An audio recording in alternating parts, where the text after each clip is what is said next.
In preparation of Spider-Man No Way Home, I have reacquainted myself with the first movie of the original Spider-Man trilogy.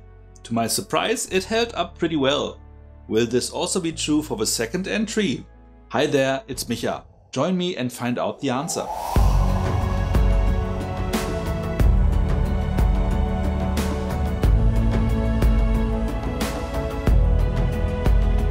After denying his love for MJ, to protect her from the dangers that come with the job of being the girlfriend of a superhero, Peter is struggling with his work-life balance. As being a hero doesn't pay a dime, he has to juggle being a student, having a job delivering pizza, and crime fighting. As the good work always comes first, he has next to no time for friends and family. His grades suffer and he also lost his job, cause he is always late. Unhappiness about this imbalance subconsciously impacts his super abilities, with his web shooting suddenly failing for starters. With his powers fading more and more, he leans into it, deciding that his life as Peter is more important than his hero persona, especially since this also allows him to be with Mary Jane, but she is already engaged to someone else and refuses him. Meanwhile, Dr. Octavius, a scientist in search of a self-sustaining power source, creates a suit able to assist in his task. It adds 4 additional arms to his wearers, which are controlled by brainwaves, as well as by their own integrated AI. An inhibitor chip will make sure the human mind will not be taken over by the AI, but in a failed experiment this chip of course is damaged, along with most of the building, and Doc Ock is born. Mind controlled by the AI, the now mad scientist plans to repeat the experiment on a scale that jeopardizes the entire city. As if that wasn't enough, Doc Ock is pitched against Spider-Man by his best friend Harry, who is seeking revenge for his father's, aka Green Goblin's, death. So Peter changes his mind again and stops half-arsing it and switching back into full superhero mode. This of course happens right when MJ reconsiders being with him, so he pushes her away once more. Do you love me or not? I don't. You don't. However, the villain has other plans with MJ, pushing the human spider further than ever before. Like with the previous entry, the movie offers some nice appearances of now well-known actors who were largely unknown when the movie was shot. We have Emily Deschanel playing a receptionist a year before her breakout role as Bones in the eponymous TV show. There's also Daniel Day Kim, who already played some recurring roles in TV by that time, playing a lab assistant here, only months away from his tenure in the TV show Lost. And we have Joel McHale in one of his first roles as a bank clerk a whopping 5 years before he started in Community.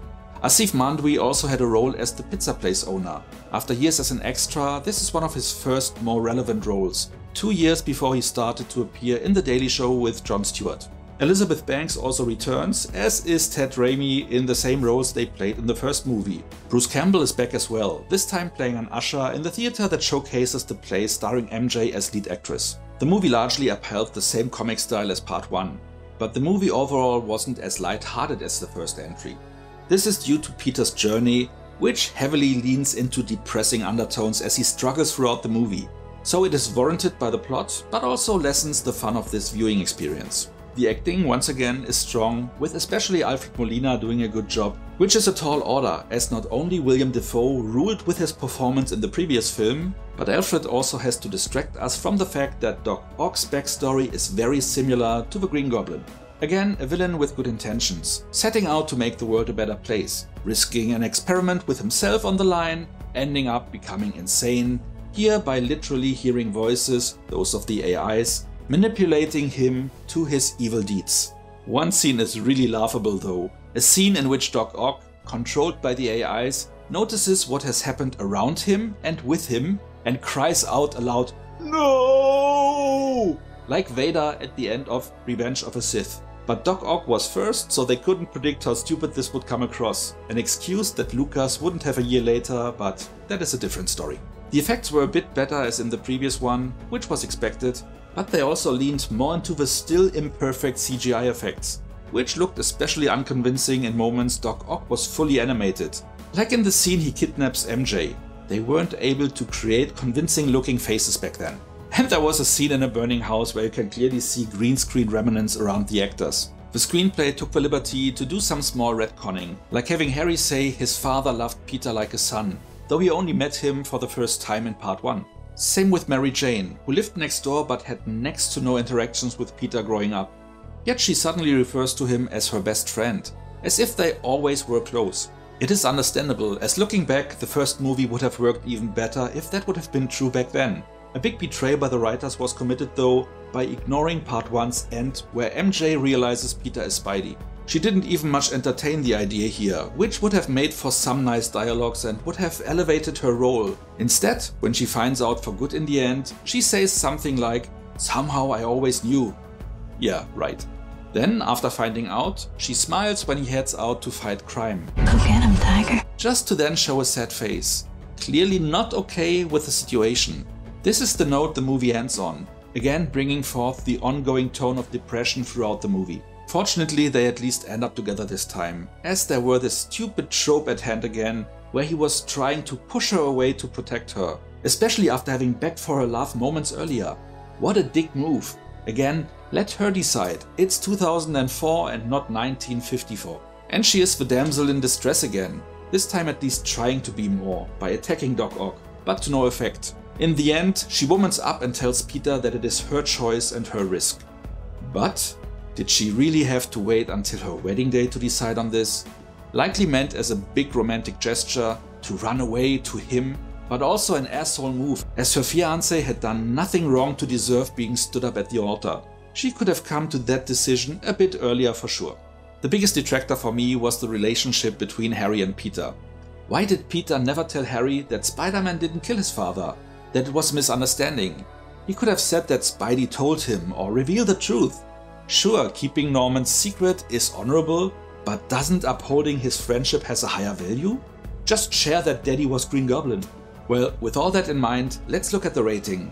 The movie is not as good as the first one, but still entertaining. Main issue for me is the Debbie Downer atmosphere throughout the whole runtime. This certainly could have been handled with more finesse. I'm rating this one with 7 out of 10 points, as there was clearly some room for improvements. Speaking of improvements, this review is for the theatrical cut. There's also an extended cut that doesn't really add much to the viewing experience. Mainly, it extended some sequences without a real improvement, and there are some action scenes they added, which not only felt out of place, as they were harshly edited in, but also were dominated by the inferior CGI we discussed earlier. Clearly they initially were removed from the theatrical cut for that exact reason. The only addition worth mentioning is J. Jonah Jameson putting on the Spidey suit and fooling around in his office, to his employees' amusement. It's fun, but also didn't add much to the storyline.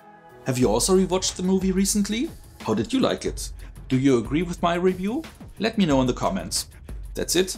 As always, if you enjoyed this video, like it and feel free to share it with your friends. And why not subscribe to my channel so you won't miss any future video. Make sure to also hit the notification bell to get a heads up whenever a new video is posted. So much for now, see you next time and thanks for watching!